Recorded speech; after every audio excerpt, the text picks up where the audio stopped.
राधे राधे सभी भक्तों को। आज हम लेकर आए हैं आपके शुक्रवार व्रत की पौराणिक कथा, जो इस प्रकार से है। शुक्रवार का व्रत रखने वाले भक्तों को संतोषी माता की कथा अवश्य सुननी या पढ़नी चाहिए। इससे पूजा पूर्ण होती है और माता की कृपा प्राप्त होती है। अब सुनिए संपूर्ण कथा। एक गांव में एक बुढ़िया रहती थी, जिसके 7 बेटे थे। 6 बेटे कमाने वाले थे और एक बेटा निकम्मा था। बुढ़िया माँ 6 पुत्रों का जूठा 7वें पुत्र को देती थी। 7वां पुत्र एक दिन अपनी पत्नी से बोला, देखो मेरी माता का मुझ पर कितना प्रेम है। वह बोली, क्यों नहीं, सबका जूठा बचा हुआ तुमको खिलाती है। वह बोला, जब तक आंखों से न देखूं मान नहीं सकता। पत्नी ने हंसकर कहा, देख लोगे तब तो मानोगे। कुछ दिन बाद एक बड़ा त्योहार आया। घर में 7 प्रकार के भोजन और चूरमे के लड्डू बने। वो पत्नी की बात जांचने के लिए सिरदर्द का बहाना बनाकर पतला कपड़ा सिर पर ओढ़कर रसोई में जाकर सो गया और कपड़े में से सब देखता रहा। 6 भाई भोजन करने आए। उसने देखा, माँ ने उनके लिए सुंदर सुंदर आसन बिछाए, 7 प्रकार की रसोई परोसी और आग्रह कर करके उन्हें भोजन कराती रही। वह देखता रहा। 6 भाई भोजन कर उठ गए, तब माँ ने उनकी थालियों में से लड्डुओं के टुकड़ों को उठाया और एक लड्डू बनाया। जूठन साफ कर माँ ने उसे पुकारा, उठ बेटा उठ, तेरे भाइयों ने भोजन कर लिया, तू भी उठकर भोजन कर ले। उसने कहा, माँ मुझे भोजन नहीं करना, मैं परदेस जा रहा हूँ। माता ने कहा, कल जाना हो तो आज ही जा। वो बोला, हाँ हाँ जा रहा हूँ। ये कहकर वो घर से निकल गया। चलते समय उसे पत्नी की याद आई। वो गौशाला में कंडे थाप रही थी। वहां जाकर वो बोला, मेरे पास तो कुछ नहीं है, ये अंगूठी है, सो ले लो और अपनी कोई निशानी मुझे दे दो। वो बोली, मेरे पास क्या है, ये गोबर भरा हाथ है। ये कहकर पत्नी ने उसकी पीठ पर गोबर के हाथ की थाप मार दी। वो चल दिया। चलते चलते दूर देश में पहुंचा। वहां एक साहूकार की दुकान थी। वहां जाकर बोला, सेठ जी मुझे नौकरी पर रख लो। साहूकार को नौकर की सख्त जरूरत थी। साहूकार ने कहा, काम देखकर तनख्वाह मिलेगी। उसने कहा, सेठ जी जैसा आप ठीक समझें। उसे साहूकार के यहाँ नौकरी मिल गई। वो वहां दिन रात काम करने लगा। कुछ दिन में दुकान का लेन देन, हिसाब किताब, ग्राहकों को माल बेचना, सारा काम करने लगा। साहूकार के 7-8 नौकर थे। वे सब चक्कर खाने लगे, लेकिन उसने अपनी लगन, परिश्रम और ईमानदारी से सभी को पीछे छोड़ दिया। उसे अपने किए का फल मिला। सेठ ने भी उसका काम देखा और 3 महीने में ही उसे मुनाफे में साझीदार बना लिया। परिश्रम करते करते 12 वर्ष में ही वह नगर का नामी सेठ बन गया और सेठ अपना सारा कारोबार उस पर छोड़कर बाहर चला गया। इधर उसकी पत्नी पर क्या बीती, वो सुनिए। सास ससुर उसे दुख देने लगे। गृहस्थी का काम करवाकर उसे लकड़ी लेने जंगल में भेजते। इस बीच घर की रोटियों के आटे से जो भूसी निकलती, उसकी रोटी बनाकर रख दी जाती और फूटे नारियल की नारेली में पानी दिया जाता। इस तरह दिन बीतते रहे। एक दिन वो जब जंगल में लकड़ी लेने जा रही थी, तब उसे रास्ते में बहुत सी स्त्रियां संतोषी माता का व्रत करती दिखाई दी। वह वहां खड़ी होकर पूछने लगी, बहनों, ये तुम किस देवता का व्रत करती हो और इसके करने से क्या फल होता है? इस व्रत के करने की क्या विधि है? यदि तुम अपने इस व्रत का विधान मुझे समझाकर कहोगी तो मैं तुम्हारा बड़ा एहसान मानूंगी। उनमें से एक स्त्री बोली, सुनो, यह संतोषी माता का व्रत है। इसके करने से निर्धनता, दरिद्रता का नाश होता है, लक्ष्मी आती हैं, मन की चिंताएं दूर होती हैं, मन को प्रसन्नता और शांति मिलती है, निपुति को पुत्र मिलता है, प्रीतम बाहर गया हो तो वह शीघ्र लौट आता है, कुंवारी कन्या को मनपसंद वर मिलता है, चलता मुकदमा खत्म हो जाता है, कलह क्लेश की निवृत्ति हो, मुख शांति होती है, घर में धन जमा हो, धन जायदाद का लाभ होता है, तथा और भी मन में जो कुछ कामना हो, सब संतोषी माता की कृपा से पूरी हो जाती हैं, इसमें संदेह नहीं।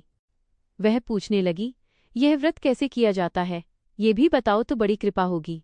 वो स्त्री कहने लगी, बिना परेशानी, श्रद्धा और प्रेम से जितना भी बन सके प्रसाद लेना। 5.25 पैसे से 5.25 आने तथा इससे भी ज्यादा शक्ति और भक्ति के अनुसार गुड़ और चना लें। हर शुक्रवार को निराहार रहकर कथा कहना, सुनना। इसके बीच क्रम नहीं टूटे। लगातार नियम पालन करना। सुनने वाला कोई न मिले तो घी का दीपक जलाकर उसके आगे जल के पात्र को रख कथा कहना, परंतु नियम न टूटे। जब तक कार्य सिद्ध न हो, नियम पालन करना और कार्य सिद्ध हो जाने पर व्रत का उद्यापन करना।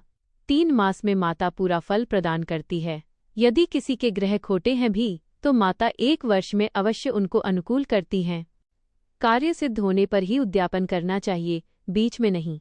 उद्यापन में 2.5 सेर आटे का खाजा तथा इसी अनुसार खीर तथा चने का साग बनाना। 8 बच्चों को भोजन कराना। जहाँ तक मिले देवर जेठ भाई बंधु कुटुंब के लड़के लेना, न मिले तो रिश्तेदारों और पड़ोसियों के लड़के बुलाना। उन्हें भोजन करा, यथाशक्ति दक्षिणा दे, माता का नियम पूरा करना। ध्यान रखना उस दिन घर में कोई खटाई न खाए। ये सुन वो वहां से चल दी। रास्ते में लकड़ी के बोझ को बेच दिया और उन पैसों में गुड़ चना ले माता के व्रत की तैयारी कर आगे चली। रास्ते में संतोषी माता के मंदिर में जा माता के चरणों में लौटने लगी, विनती करने लगी, माँ, मैं दीन हूँ, निपट मूर्ख हूँ, व्रत के नियम कुछ जानती नहीं, मैं बहुत दुखी हूँ।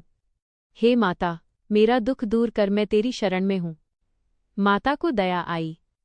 एक शुक्रवार बीता कि दूसरे शुक्रवार को ही उसके पति का पत्र आया और तीसरे शुक्रवार को उसका भेजा हुआ पैसा आ पहुंचा।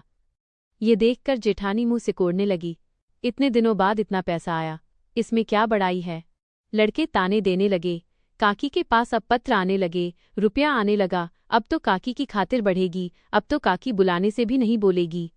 बेचारी सरलता से कहती, भैया पत्र आए, रुपया आए तो हम सबके लिए अच्छा है। ऐसा कहकर आंखों में आंसू भरकर संतोषी माता के मंदिर में जा मातेश्वरी के चरणों में गिरकर रोने लगी, माँ, मैंने तुमसे पैसा नहीं मांगा, मुझे पैसे से क्या काम, मुझे तो अपने सुहाग से काम है, मैं तो अपने स्वामी के दर्शन और सेवा मांगती हूँ। तब माता ने प्रसन्न होकर कहा, जा बेटी, तेरा स्वामी जल्दी ही आएगा। यह सुन खुशी से बावली हो वह घर आकर काम करने लगी। संतोषी माँ विचार करने लगी, इस भोली पुत्री से मैंने कह तो दिया कि तेरा पति शीघ्र आएगा, पर आएगा कहाँ से, वह तो इसे स्वप्न में भी याद नहीं करता, उसे इसकी याद दिलाने तो मुझे ही जाना पड़ेगा। संतोषी माता ने उस बुढ़िया के बेटे को स्वप्न में समझाया, पुत्र, तेरी घरवाली कष्ट उठा रही है।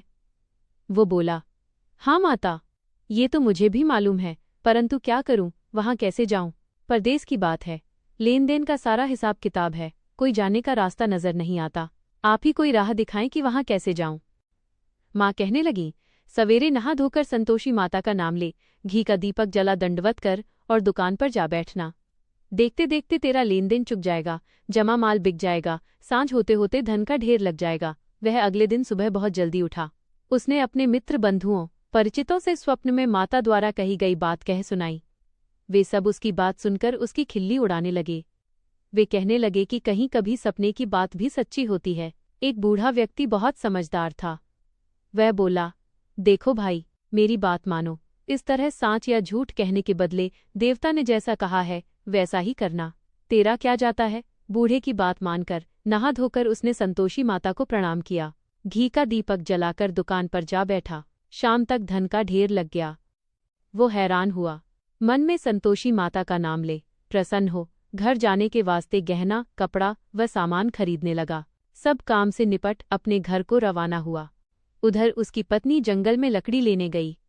लौटते वक्त थक जाने के कारण संतोषी माता के मंदिर पर विश्राम करने बैठ गई।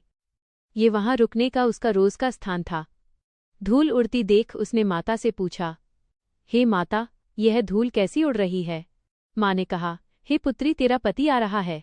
अब तू ऐसा कर, लकड़ियों के 3 बोझ बना, एक नदी के किनारे रख, दूसरा मेरे मंदिर पर और तीसरा अपने सिर पर रख। तेरे पति को लकड़ी का गड्ढा देखकर मोह पैदा होगा, वो वहां रुकेगा, नाश्ता पानी बना खाकर माँ से मिलने जाएगा।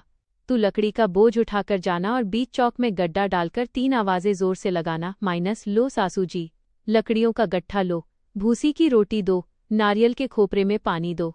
तेरी सास सुनकर क्रोधित होगी, तुझे गाली देगी, लेकिन तू चुप रहना, तेरे पति की सवारी आएगी। वो वैसा ही करने लगी। सास ने आवाज सुनकर उसे गाली दी, अभी आई, अब तक कहाँ मर रही थी, लकड़ी कहाँ है। वो बोली, सब लाई हूँ सासू जी, मेरा स्वामी आया है, मैं क्या करूं। सास सुनकर हैरान हुई। इतने में सवारी आ गई। सब लोग स्वागत करने लगे। वह अपने पति के चरण छूने लगी। सास ने कहा, यह कौन है। वह बोली, मेरा स्वामी। सब खुश हुए। अब वो सुख से रहने लगी। कुछ दिन बाद उसने माता का उद्यापन करने का विचार किया। उसने सास से कहा, माँ, मैं माता का उद्यापन करना चाहती हूँ। सास ने कहा, बेटी, कर ले। उसने सामान तैयार किया, 2.5 सेर आटे का खाजा, खीर, चने का साग बनाया। 8 लड़कों को बुलाया, लेकिन जेठानियां ईर्ष्या से भरी थीं। उन्होंने लड़कों को कह दिया, खाने में खटाई मांगना। लड़के भोजन में खटाई मांगने लगे। वो बोली, आज खटाई नहीं है, लेकिन जेठानियां ने लड़कों को नींबू दे दिए। लड़कों ने नींबू चूस लिया। माता क्रोधित हुईं। अगले दिन उसके पति को राजा के यहाँ से चोरी के आरोप में गिरफ्तार कर लिया गया। वो रोने लगी, मंदिर गई। माँ, क्या अपराध हुआ? माता बोली, तूने उद्यापन में खटाई दी, फिर से उद्यापन कर। उसने फिर उद्यापन किया, इस बार खटाई नहीं दी। पति छूट गया। फिर वह गर्भवती हुई। माता की कृपा से पुत्र हुआ। सब सुखी हुए। इस प्रकार संतोषी माता की कृपा से सब मनोकामनाएं पूरी होती हैं। संतोषी माता की जय हो। व्रत रखने वाले को सुख, शांति और संतोष मिले। सभी भक्तों से हमारा निवेदन रहेगा, आप वीडियो को एक लाइक देकर हमारे चैनल एसएससी भक्ति को सब्सक्राइब करें। हो सके तो वीडियो को शेयर भी कर दें। जय माता दी। माता संतोषी की कृपा आपके परिवार पर बनी रहे। धन्यवाद। राधे राधे सभी।